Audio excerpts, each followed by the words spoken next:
नमस्कार। कानूनी जानकारी के कार्यक्रम में हमारे साथ अधिवक्ता रोहित शाह जी मौजूद हैं और हम आपसे ही इस कार्यक्रम में कानूनी जानकारी चाहेंगे और मेरा निवेदन है कानूनी जानकारी प्रस्तुत करें।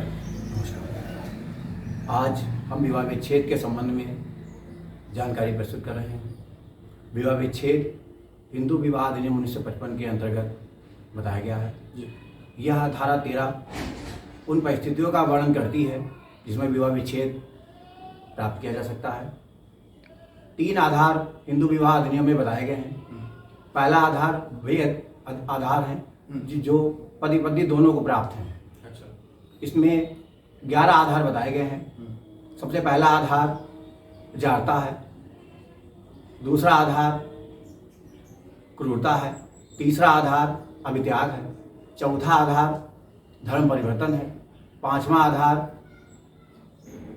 संसार परित्याग है, छठा आधार कोढ़ की बीमारी है, सातवां आधार प्रकल्पित मृत्यु है, आठवां आधार न्यायिक पृथक्करण की डिक्री के बाद, आठवां आधार न्यायिक पृथक्करण की डिक्री के बाद पुनः संबंध स्थापित न होना है और 10वां आधार दाम्पत्य अधिकारों की डिक्री के बाद भी संबंध स्थापित न होना है। हम सबसे पहले जारता के बारे में जानेंगे। जारता क्या है? जहाँ पति या पति किसी दूसरी महिला अपनी पत्नी को छोड़कर किसी दूसरी महिला के संपर्क में है और पत्नी अपने पति को छोड़कर किसी दूसरे पुरुष के संपर्क में है, वह जारता की श्रेणी में है। जारता को परिस्थितियों से ही साबित किया जा सकता है, अन्य कोई इसका आधार स्पष्ट नहीं है। और हिंदू विवाह के अंतर्गत जारता को परिस्थितियों से ही साबित किया जाना चाहिए। दूसरा जो आधार है वो क्रूरता है। क्रूरता में मानसिक और शारीरिक क्रूरता सम्मिलित है। न्यायालय ये समझती है कि अगर छोटी छोटी बातों को लेके क्रूरता के संबंध में विवाह विच्छेद का मुकदमा दायर किया जाता है तो क्रूरता की परिभाषा के अंतर्गत वह नहीं आता है। क्रूरता इस स्तर की होनी चाहिए कि किसी एक पक्षकार का दूसरे पक्षकार के साथ जीवन यापन करना संभव ही ना हो। इसमें सुप्रीम कोर्ट में एक रूलिंग दी गई है, जे भगत वर्सेस डी भगत 1994 सुप्रीम कोर्ट केसेस, जिसमें ये कहा गया है कि जब तक एक पक्षकार दूसरे पक्षकार के साथ रहना संभव ना हो, उसकी जान माल का खतरा हो, उसी स्थिति में क्रूरता की परिभाषा के अंतर्गत आएगा। छोटी मोटी बातों को लेके क्रूरता के अंतर्गत न्यायालय में मुकदमा संभव नहीं है और न ही न्यायालय से विवाह विच्छेद की डिग्री प्राप्त की जा सकती है। इसके बाद अभित्याग, जो तीसरा आधार है जो दोनों पक्षकारों को प्राप्त है, वो अभित्याग है। अभित्याग से आशय यह है कि जहां एक पक्षकार दूसरे पक्षकार की सहमति के बिना उसको छोड़ देता है, जहां एक पक्षकार दूसरे पक्षकार की सहमति के बिना उसको छोड़ देता है स्थायी रूप से, उसे अभित्याग कहते हैं। और दूसरा पक्षकार नहीं चाहता कि वो उसे छोड़े, इसलिए अभित्याग के आधार पर भी विवाह विच्छेद की याचिका प्रस्तुत की जा सकती है। चौथा जो आधार है वो धर्म परिवर्तन है। हिंदू विवाह अधिनियम के अंतर्गत अगर किसी पक्षकार ने अपने हिंदू धर्म छोड़ के किसी दूसरे धर्म को अपना लिया है, उस स्थिति में कोई पक्षकार विवाह विच्छेद की याचिका न्यायालय में प्रस्तुत कर सकता है और ये तलाक का अच्छा आधार है, विवाह विच्छेद का अच्छा आधार है। इसके बाद मस्तिष्क विकृतता, वैवाहिक पक्षकारों के मध्य किसी एक पक्षकार का मानसिक संतुलन ठीक नहीं है या उसको मानसिक रोग इस स्थिति में है कि वह स्थायी रूप से है, तो एक पक्षकार न्यायालय में जाकर विवाह विच्छेद की याचिका प्रस्तुत कर सकता है। यह भी विवाह विच्छेद का आधार प्राप्त है। इसके बाद कोढ़ की बीमारी के बारे में बताया गया है। यदि किसी पक्षकार को, चाहे पत्नी हो या पति हो, कोढ़ की बीमारी है तो दूसरा पक्षकार न्यायालय में विवाह विच्छेद की याचिका प्रस्तुत कर सकता है, लेकिन वो बीमारी स्थायी रूप से हो। इसके बाद संसार परित्याग है, किसी एक पक्षकार ने संसार परित्याग कर दिया है, अर्थात वो साधु या सन्यासी हो गया। ऐसी स्थिति में दूसरा पक्षकार न्यायालय से विवाह विच्छेद की याचिका प्राप्त कर सकता है। न्यायालय में विवाह विच्छेद की याचिका प्रस्तुत करके विवाह विच्छेद की डिग्री प्राप्त कर सकता है। इसके बाद यौन विकार आता है। यौन विकार में कोई एक पक्षकार सेक्सुअल डिसीज से पीड़ित है, तो ऐसी स्थिति में दूसरा पक्षकार अगर चाहे तो न्यायालय में विवाह विच्छेद की याचिका प्रस्तुत करके विवाह विच्छेद की डिग्री प्राप्त कर सकता है। इसके बाद एक शब्द है प्रकल्पित आयु, प्रकल्पित मृत्यु। प्रकल्पित मृत्यु में यह है कि अगर एक पक्षकार जिसके बारे में 7 वर्ष तक या उसके बाद सुना ना गया हो, ना उसको देखा गया हो, तो ऐसा पक्षकार जो है वो ऐसा पक्षकार जिसके बारे में न सुना गया हो ना देखा गया हो, तो दूसरा पक्षकार न्यायालय में विवाह विच्छेद की याचिका प्रस्तुत करके विवाह विच्छेद की डिग्री प्राप्त कर सकता है।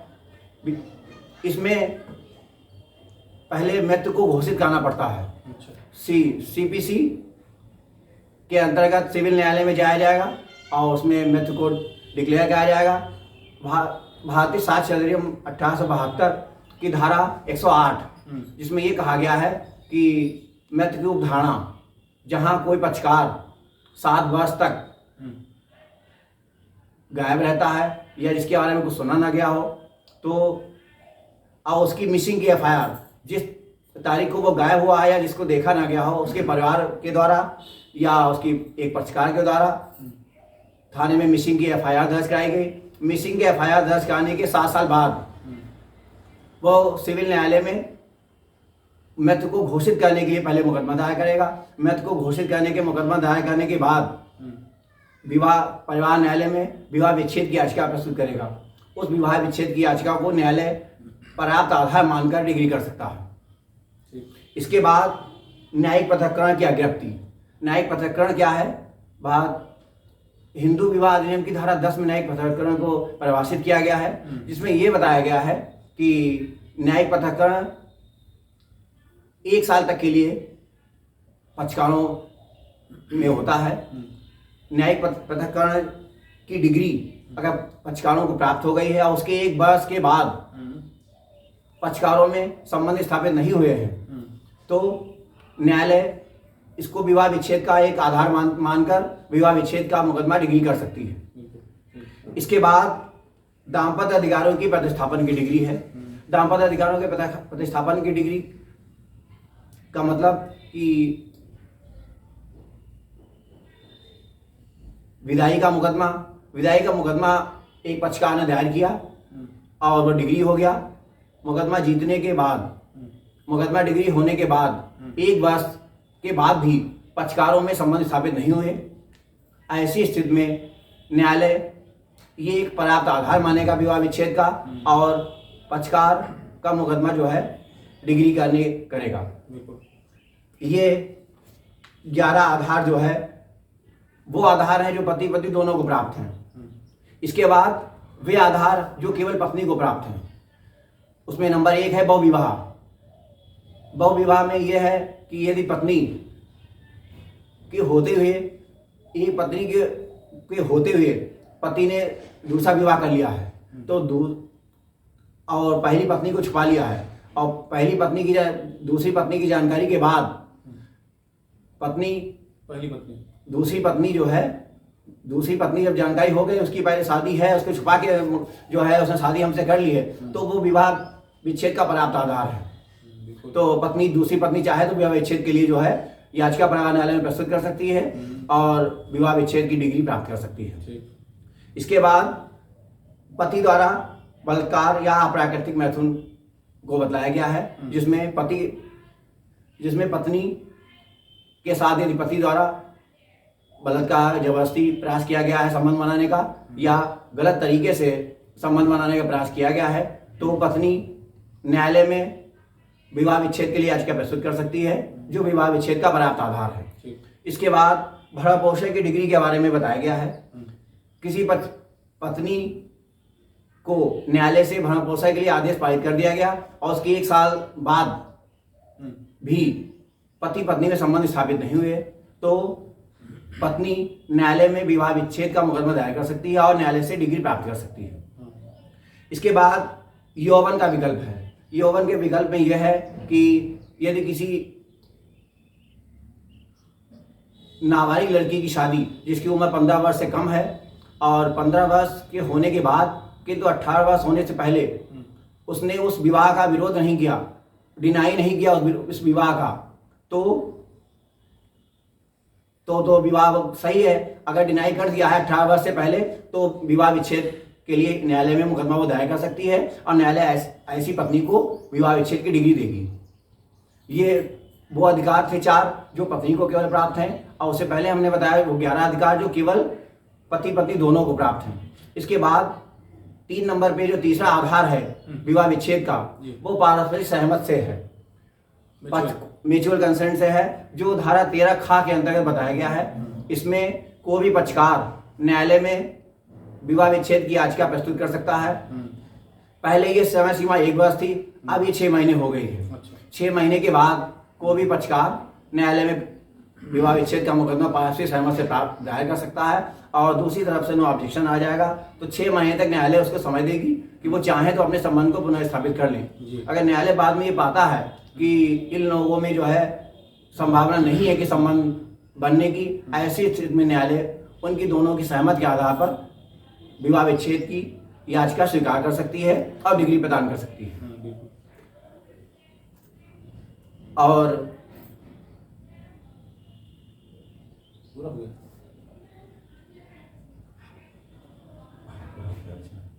चलिए, बहुत बहुत धन्यवाद। इस कार्यक्रम में आपने बड़ा ही सरल शब्दों को लेकर समझाया है और आशा है कि हमारे दर्शक, हमारे जूनियर अधिवक्ता व सभी इस कार्यक्रम को जो देख रहे हैं इस सेक्शन को भली बात जान चुके होंगे। और मैं भी इस कार्यक्रम में 207 MB एक्ट के बारे में बताना चाहूँगा कि अमूमन लोग क्या करते हैं, गाड़ी तो रखते हैं, उसकी सुरक्षा भी रखते हैं। अगर कोई परिचित आ जाए और वो कहता है कि हमें बस 5 मिनट के लिए आप गाड़ी दे दें, तो हमने देखा है अमूमन लोग उससे ये नहीं पूछते हैं क्या आपके पास ड्राइविंग लाइसेंस है, क्या आप चला लेते हैं, उसको आप गाड़ी दे देते हैं। और अगर वो कहीं अनट्रेंड हुआ, कहीं उस वाहन का उसने प्रशिक्षण नहीं किया है, नहीं चला पा रहा, तो आप मान लीजिए वो क्या कर सकता है आगे।